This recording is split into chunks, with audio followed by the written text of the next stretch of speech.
देखने को मिलेंगी सुबह से लेकर शाम तक की तमाम बड़ी खबरें, मुख्य समाचार, ब्रेकिंग न्यूज अपडेट्स के रूप में। तो चलिए दोस्तों जान लेते हैं आज की पहली खबर। चीनी राष्ट्रपति जिनपिंग बोले दुनिया फिर जंगल राज की तरफ बढ़ रही है। बीजिंग में पुतिन के साथ बैठक की, कहा ईरान जंग को रोकना जरूरी। दरअसल दोस्तों चीन के राष्ट्रपति शी जिनपिंग ने मिडिल ईस्ट में जारी युद्ध को लेकर चेतावनी दी है। राइटर्स के अनुसार बीजिंग में रूस के राष्ट्रपति व्लादिमीर पुतिन के साथ बैठक में उन्होंने कहा कि दुनिया फिर से जंगल राज की तरफ बढ़ रही है। जिनपिंग ने चेतावनी देते हुए कहा कि अगर लड़ाई नहीं रुकी तो अंतर्राष्ट्रीय व्यवस्था और वैश्विक स्थिरता पर बड़ा असर पड़ेगा। उन्होंने कहा कि एक तरफा सैन्य कार्रवाई और लंबे समय तक चलने वाला युद्ध दुनिया को ऐसे दौर में लेकर जा सकता है जहां अंतर्राष्ट्रीय नियम कमजोर पड़ जाएं। उन्होंने कहा कि लड़ाई रोकना बेहद जरूरी है।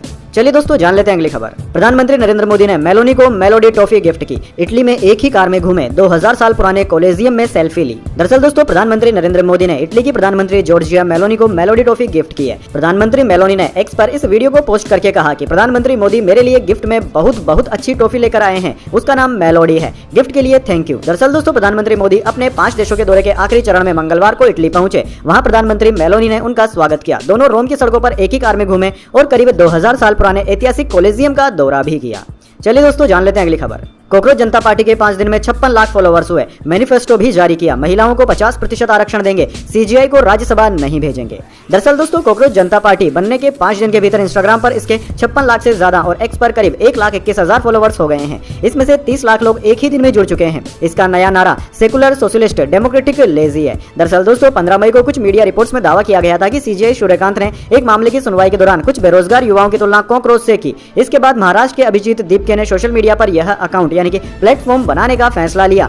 लोगों का इससे जुड़ना लगातार जारी है। वहीं दोस्तों पार्टी ने 4 योग्यताएं भी जारी की है और पार्टी ने अपना मैनिफेस्टो भी जारी कर दिया। योग्यताओं में पहली योग्यता है बेरोजगारी, दूसरी आलसी होना यानी कि लेजी होना, तीसरी है एक लत है ऑनलाइन रहने की, चौथी है प्रोफेशनल तरीके से भड़ास निकालने की क्षमता। वहीं मैनिफेस्टो में भी कई सारे वादे किए गए हैं जिनमें से प्रमुख वादे कुछ इस प्रकार हैं। अगर सीजेपी यानी कि कॉकरोच जनता पार्टी सरकार में आती है तो रिटायरमेंट के बाद किसी भी सीजेआई को राज्यसभा जाने का रिवार्ड नहीं मिलेगा। अगर कोई वैध वोट डिलीट किया जाएगा, चाहे उस राज्य में सीजेपी की सरकार हो या विपक्ष की, चुनाव आयोग को यूएपीए में गिरफ्तार किया जाएगा क्योंकि किसी के वोटिंग का अधिकार छीनना आतंकवाद से कम नहीं है। वहीं महिलाओं के लिए 50% का आरक्षण देना होगा, न कि 33% का आरक्षण। इसके अलावा अंबानी और अडानी के सभी मीडिया संस्थानों के लाइसेंस रद्द करने का वादा किया गया है। इसके अलावा अगर कोई विधायक या सांसद दूसरी पार्टी में पाला बदल कर जाता है तो उसके चुनाव लड़ने पर पाबंदी लगा दी जाएगी। वैसे दोस्तों इस पार्टी का मैनिफेस्टो आपको कैसा लगा कमेंट बॉक्स में जरूर बताएं। चलिए दोस्तों जान लेते हैं अगली खबर।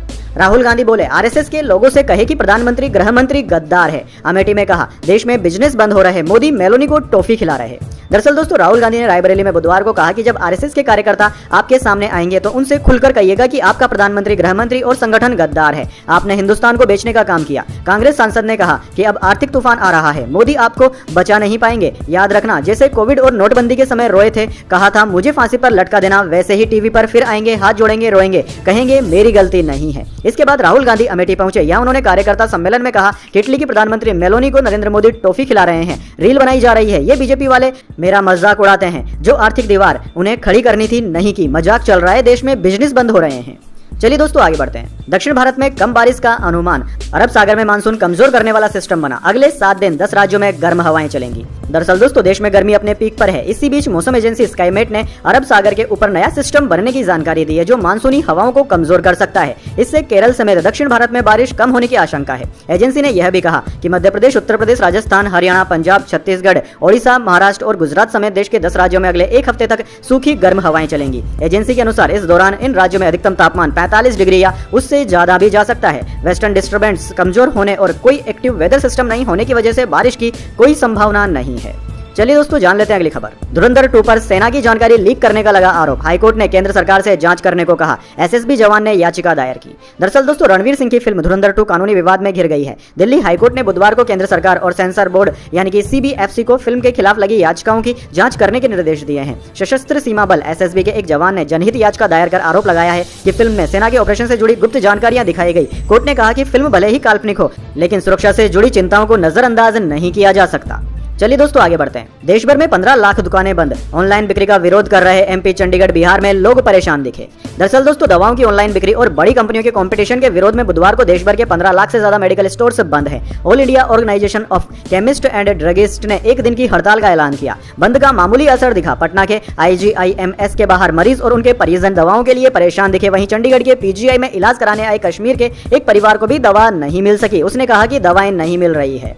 चलिए दोस्तों जान लेते हैं अगली खबर। शरद पवार बोले प्रधानमंत्री देश के लिए काम कर रहे हैं, जब बात देश के सम्मान की हो तब राजनीतिक मतभेद बीच में नहीं लाना चाहिए। दरअसल दोस्तों राष्ट्रवादी कांग्रेस पार्टी के अध्यक्ष शरद पवार ने मंगलवार को प्रधानमंत्री की तारीफ की। पवार ने कहा कि भले ही हमारी राजनीतिक सोच प्रधानमंत्री मोदी से अलग हो, लेकिन यह नहीं भूलना चाहिए कि प्रधानमंत्री के रूप में वह अंतर्राष्ट्रीय स्तर पर भारत की प्रतिष्ठा बनाए रखने के लिए काम कर रहे हैं। उन्होंने कहा कि जब भी राष्ट्रीय हित में सामूहिक रूप से काम करने का अवसर मिले तब सभी को साझा उद्देश्य के साथ आगे आना चाहिए। उन्होंने कहा कि राजनीतिक विचार अलग हो सकते हैं, लेकिन देश के सम्मान को लेकर मतभेद आड़े नहीं आना चाहिए। चलिए दोस्तों आगे बढ़ते हैं। प्रधानमंत्री की अपील के बाद घरेलू पर्यटन में वृद्धि, कश्मीर से लक्षद्वीप तक बुकिंग बढ़ी, विदेश यात्रा की पूंछ कम।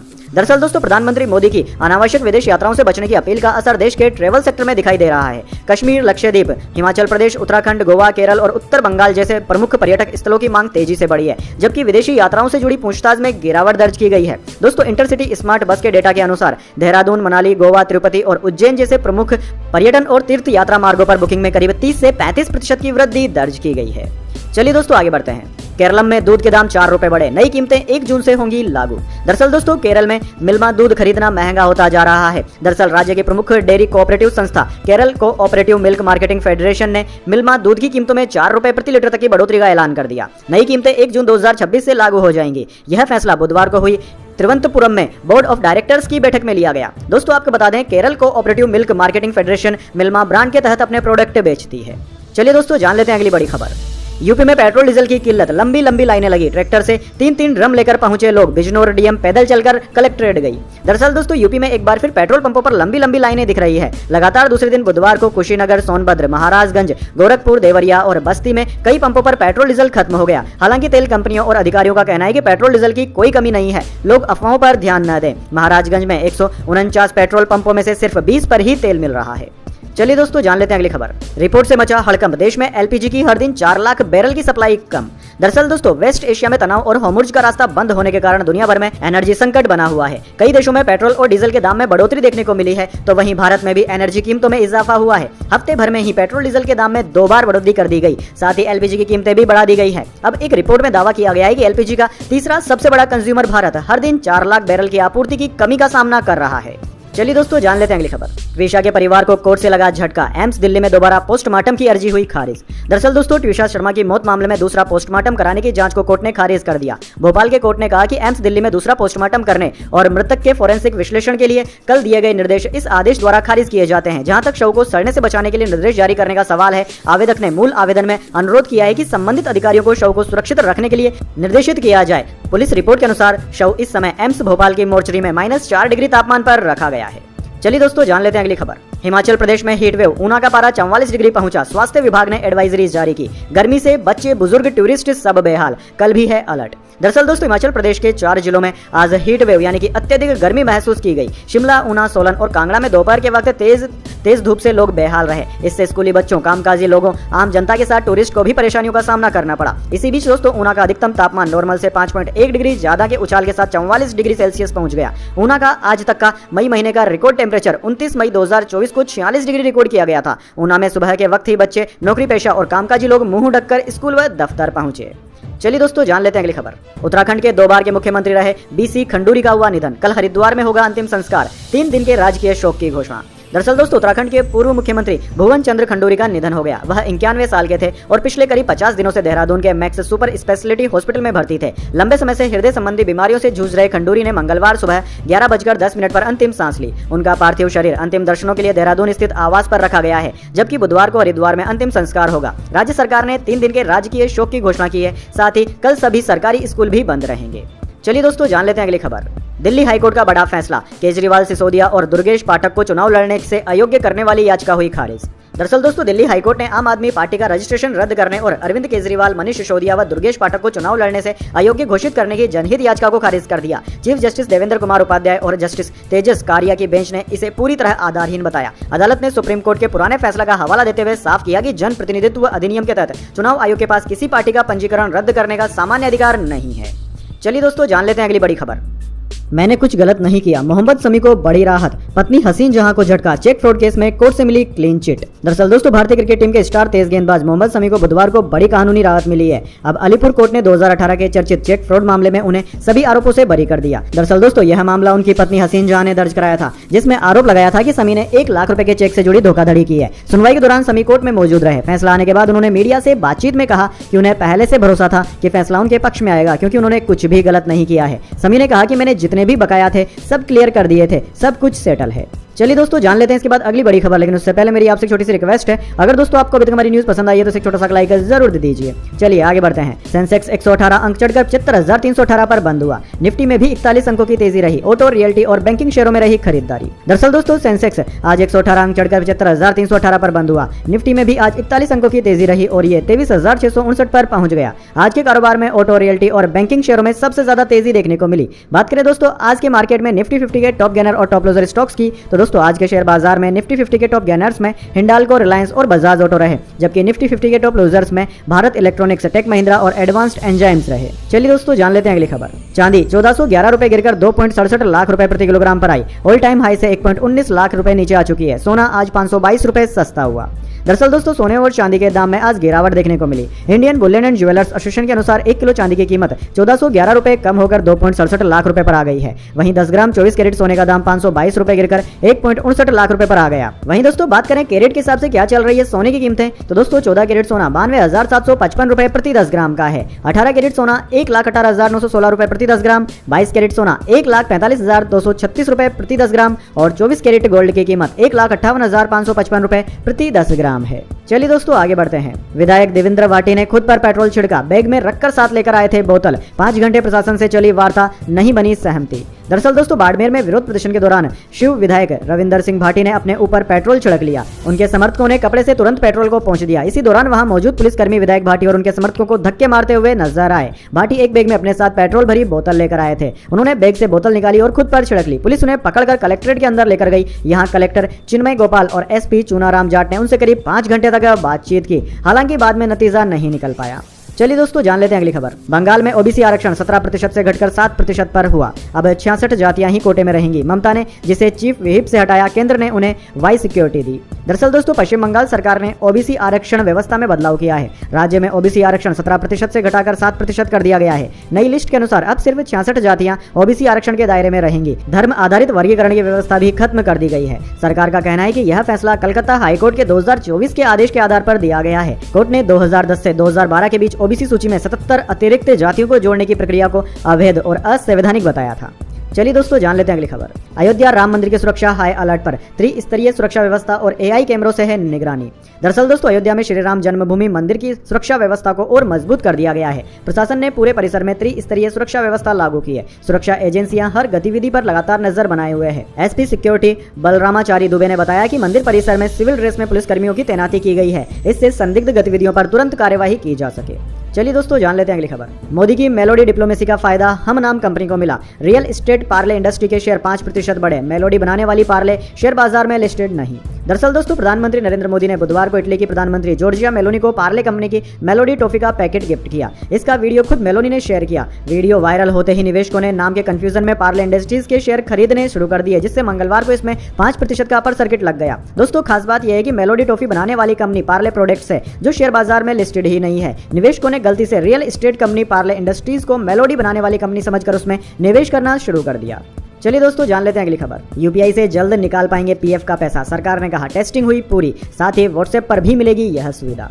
दरअसल दोस्तों नौकरी पेशा लोग जिनका पीएफ कटता है उनके लिए केंद्रीय श्रम मंत्री मनसुख मांडविया ने एक खुशखबरी दी है। मांडविया ने बताया कि यूपीआई से पीएफ निकालने की सुविधा की टेस्टिंग पूरी हो चुकी है। इस बदलाव के बाद कर्मचारी भविष्य निधि संगठन यानी कि ईपीएफओ से जुड़े 7 करोड़ सदस्यों को कई सेवाओं का लाभ सीधे मिलेगा। मनसुख मांडविया के अनुसार अब यूपीआई के जरिए सीधे पीएफ निकासी, ऑटो सेटलमेंट का विस्तार और व्हाट्सएप के जरिए अपने पीएफ अकाउंट से जुड़ी जानकारी प्राप्त करना आसान हो जाएगा।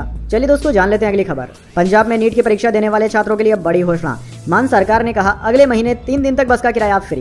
दरअसल दोस्तों पंजाब के मुख्यमंत्री भगवत मान ने कहा कि बहुत से गरीब छात्र नीट की परीक्षा देने जाते हैं लेकिन उनके पास परीक्षा केंद्र तक जाने के लिए किराए के पैसे नहीं होते। उन्होंने बताया कि जब अरविंद केजरीवाल जी ने छात्रों से बात की तो बच्चों ने मदद मांगी। इसके बाद पंजाब सरकार ने फैसला किया कि आगामी 20, 21 और 22 जून को नीट परीक्षा देने वाले छात्र पंजाब रोडवेज की सभी बसों में मुफ्त यात्रा कर सकेंगे। छात्रों को बस में अपना एडमिट कार्ड दिखाना होगा। इसके बाद उन्हें टिकट के पैसे नहीं देने पड़ेंगे। साथ ही अपने संदेश में मुख्यमंत्री ने छात्रों को शुभकामनाएं भी दी और परीक्षा में उनकी सफलता के लिए प्रार्थना की। चलिए दोस्तों जान लेते हैं अगली खबर। भारत का टॉफी एक्सपोर्ट 12 साल में 166% बढ़ा। वित्त वर्ष 2025-26 में 132 करोड़ पर पहुंचा। मंत्री पीयूष गोयल ने जारी किया डेटा। दरअसल दोस्तों भारत से टॉफी का एक्सपोर्ट पिछले 12 सालों में 166% बढ़कर वित्त वर्ष 2025-26 में 132 करोड़ पर पहुंच गया। वाणिज्य और उद्योग मंत्री पीयूष गोयल ने 20 मई को सोशल मीडिया पर यह जानकारी शेयर की। वित्त वर्ष 2013-14 में देश से टॉफी का कुल एक्सपोर्ट 49.68 करोड़ रुपए का था। चलिए दोस्तों जान लेते हैं अगली बड़ी खबर। सत्ता छीनते ही बिखरने लगी ममता बनर्जी की पार्टी। पहले बड़े प्रोटेस्ट में साथ आए सिर्फ 35 विधायक। दरअसल दोस्तों पश्चिम बंगाल विधानसभा चुनाव 2026 में हार के बाद तृणमूल कांग्रेस अब विपक्ष की भूमिका में खुद को फिर से खड़ा करने की कोशिश कर रही है, लेकिन ये कोशिशें सफल होती नहीं दिख रही है। इसकी बड़ी तस्वीर बुधवार को नजर आई जब विधानसभा परिसर में धरना प्रदर्शन किया गया। टीएमसी के पहले बड़े विरोध प्रदर्शन में ही विधायकों की कम मौजूदगी ने सियासी गलियारों में नई चर्चाओं को जन्म दे दिया। बुधवार को विधानसभा परिसर में BR अम्बेडकर की प्रतिमा के पास टीएमसी विधायकों ने चुनाव के बाद हिंसा और होकरों के खिलाफ चलाए जा रहे अतिक्रमण विरोधी अभियान को लेकर धरना प्रदर्शन किया, लेकिन पार्टी के 80 विधायकों में से केवल 35 विधायक ही कार्यक्रम में उपस्थित हुए। तो दोस्तों यह थी आज की तमाम बड़ी खबरें। इसके बाद दोस्तों बारी आती है आज के माइंड क्यूज क्वेश्चन की। जी हां दोस्तों, एक आसान से सवाल का जवाब देकर आप जीत सकते हैं एक सरप्राइज गिफ्ट हमारे YouTube चैनल की ओर से। तो दोस्तों आज का सवाल आपकी स्क्रीन पर आ चुका है। दिल्ली को प्राचीन काल में किस नाम से जाना जाता था? जी हां दोस्तों, अगर आप जानते हैं कि राष्ट्रीय राजधानी दिल्ली को प्राचीन काल में किस नाम से जाना जाता था तो जल्दी से वह नाम कमेंट बॉक्स में लिख दीजिए। अगर दोस्तों आपका जवाब होता है एकदम सही और आप चुन जाते हैं लकी विजेता के रूप में तो आपको मिल सकता है एक सरप्राइज गिफ्ट हमारे YouTube चैनल की ओर से। तो दोस्तों जल्दी से अपना उत्तर कमेंट बॉक्स में लिख दीजिए, वीडियो को लाइक कर लीजिए और चैनल को सब्सक्राइब करके बेल आइकन जरूर से दबा लें। धन्यवाद। वंदे मातरम। जय हिंद, जय भारत।